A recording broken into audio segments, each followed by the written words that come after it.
that. And you know, it often comes into the conversation of protecting. Who sits there and goes, "What if someone does this?"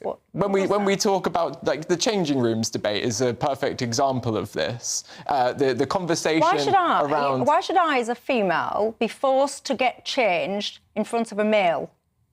Because well, this is, again, the conversation about where you view gender and somebody's right to self-autonomy. I've got no interest in how someone views their own gender. My question was, why should I, as a female, be forced to get undressed in front of a male?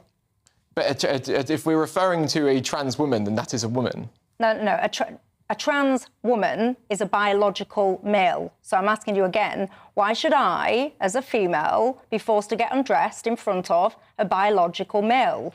Right, but if somebody has a gender, for example, question.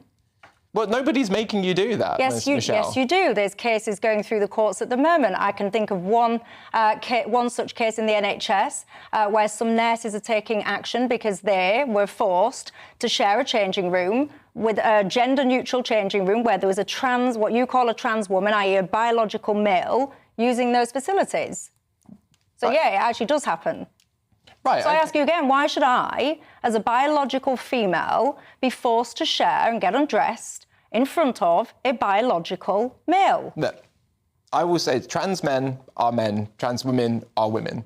That is my opinion, and I think that we need to respect So we haven't answered it. So basically what you're saying is I, as a biological female, have to get changed in front of some fella because you say the label is... That transgender people are... Do you think that trans people exist? Like...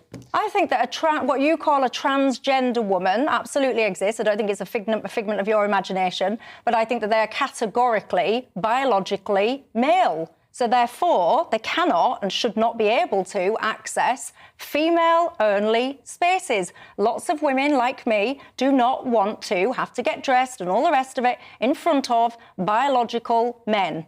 Yeah. This is not a controversial view. We have single-sex spaces for a reason. We have an epidemic of male violence against women and girls. We fought hard to get our single-sex spaces. We deserve those single-sex spaces. Those single-sex spaces are often responsible for keeping us safe. And many of us, and there's women that will disagree with me, and I respect that, but many of us do not want biological men in our spaces, our private single-sex spaces, and nor should we have to have them there just in order to satisfy other people's descriptions. Right, well, I suppose we're going to have to agree to disagree there, Michelle, but what but we always have to agree to disagree, but it's not you that then has to get changed in front of a man.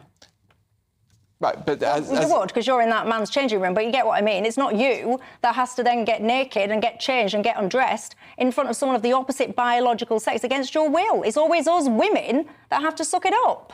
Okay, and a lot of us, by the way, are fed up of it, quite frankly. Are you or not? Lots of you, by the way, will be fed up with the whole discussion, going, oh, what are you doing, talking about this issue again? Move on. I hear you, and I am going to move on.